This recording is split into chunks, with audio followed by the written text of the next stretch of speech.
There's a moment, quiet, almost imperceptible, when you realize you've stopped giving. Not out of anger, not even out of exhaustion, but because every act of giving feels like surrendering a piece of yourself you're terrified to lose.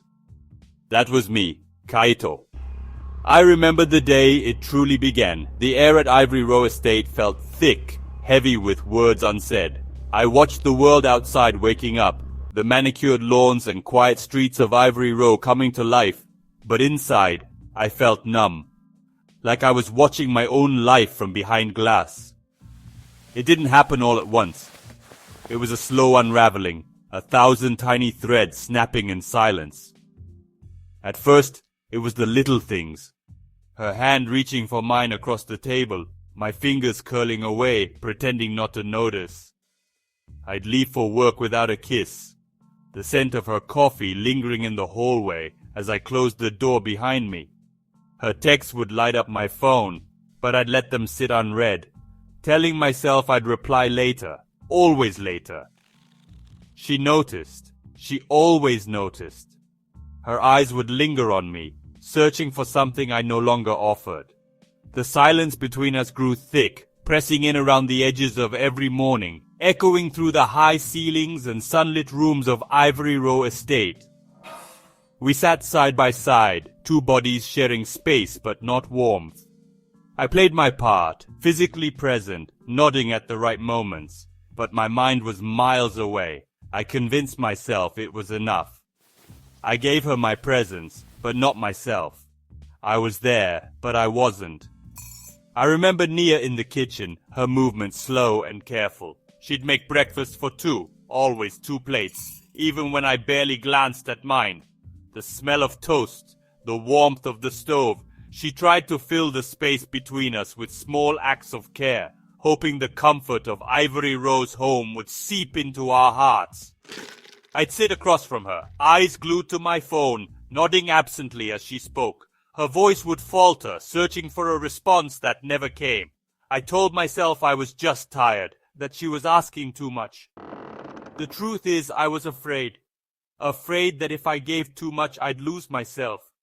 That loving her fully meant letting go of the last bit of control I had. She just wanted me, the real me, not the shell I'd become.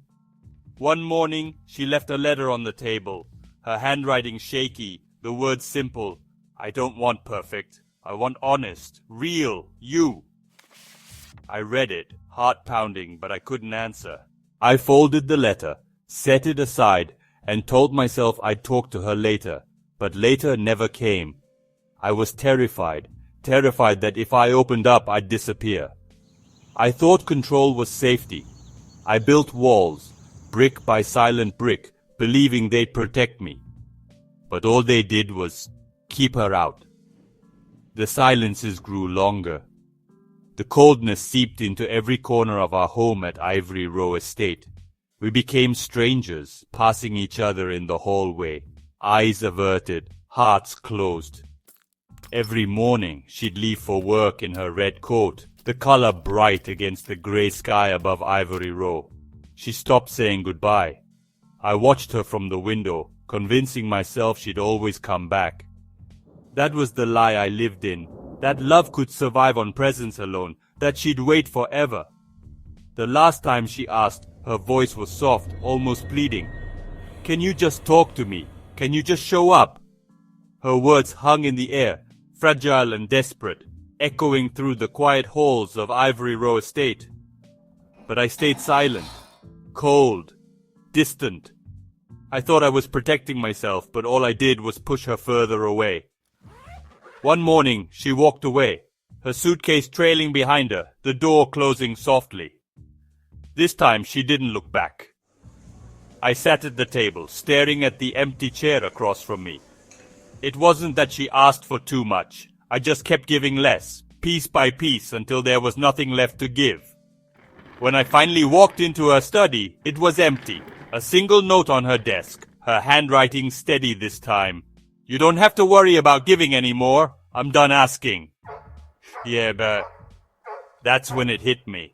The day you stop giving is the day you start losing. The silence I'd built to protect myself became a prison, echoing off the marble floors and empty rooms of Ivory Row estate. Withholding doesn't keep you safe. It just guarantees you'll end up alone, surrounded by the echoes of everything you never said, everything you never gave, in a house that suddenly feels too big, too quiet.